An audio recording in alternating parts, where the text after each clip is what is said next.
राम राम।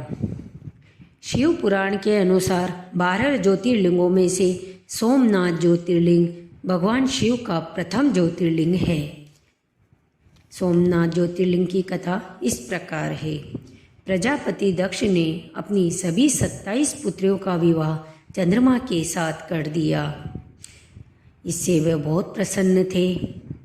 चंद्रमा का 27 पत्नियों में से रोहिणी उनको सबसे ज़्यादा प्रिय थी। वह उससे अत्यधिक प्रेम करते थे। उनका इतना प्रेम अन्य पत्नियों से नहीं था। चंद्रमा की अपनी तरफ उदासीनता और उपेक्षा देखकर बाकी दक्ष की पुत्रियां बहुत दुखी थी।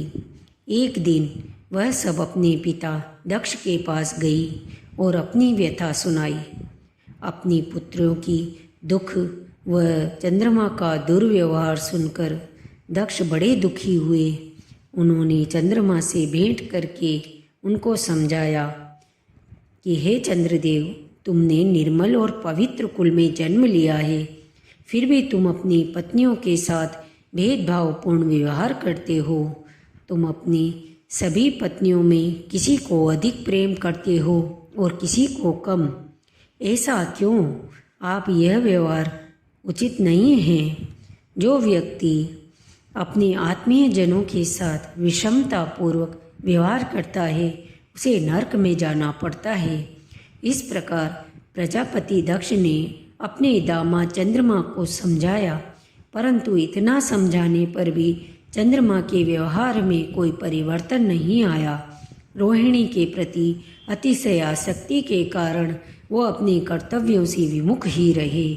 जब प्रजापति दक्ष को यह समाचार प्राप्त हुआ तो उन्होंने चंद्रमा को पुनः समझाने का प्रयास किया, परंतु चंद्रमा ने उनकी अवहेलना की। इससे क्रोधित होकर दक्ष ने चंद्रमा को शाप दे दिया। दक्ष ने कहा, मेरे आग्रह करने पर भी तुमने मेरी अवज्ञा की है, इसलिए तुम्हें क्षय रोग हो जाए।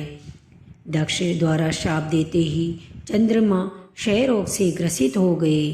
चंद्रमा के क्षीण होते ही सर्वत्र जगत में हाहाकार मच गया।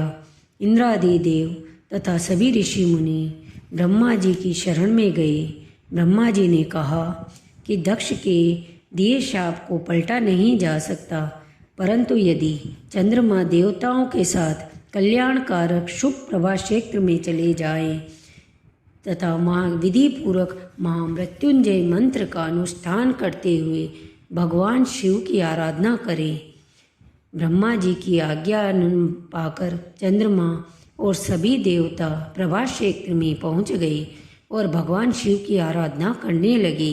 चंद्रमा ने 6 महीने तक निरंतर तपस्या की तथा 10 करोड़ मृत्युंजय का जप किया।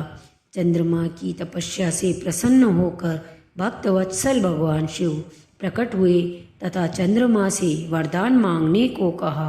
चंद्रमा ने विनय पूर्वक कहा कि हे महादेव, आप मेरे सभी अपराधों को क्षमा करें और मेरे शरीर को इस क्षय रोग से दूर करें। इस शाप का पूरी तरह समाप्त करना शिव के लिए भी संभव नहीं था। अतः मध्यम मार्ग निकालकर भगवान शिव ने कहा, चंद्रदेव, तुम्हारी कला प्रतिदिन एक पक्ष में क्षीण हुआ करेगी, जबकि दूसरे पक्ष में वह निरंतर बढ़ती रहेगी। इस प्रकार तुम स्वस्थ और लोक सम्मान के योग्य बने रहोगे। यह सुनकर चंद्रमा तथा सभी देवगण प्रसन्न हुए और उन्होंने भगवान शिव की भावपूर्वक स्तुति की। भगवान शिव ने उनकी दृढ़ भक्ति देखकर अपना एक स्वरूप साकार लिंग के रूप में प्रकट किया। यही शिवलिंग संसार में सोमनाथ ज्योतिर्लिंग के रूप में प्रकट हुआ। सोमनाथ ज्योतिर्लिंग के दर्शन मात्र से मनुष्य की सभी मनोकामनाएं पूर्ण होती है। बोलिए सोमनाथ की जय। धन्यवाद। कृपया मेरा चैनल सब्सक्राइब करें।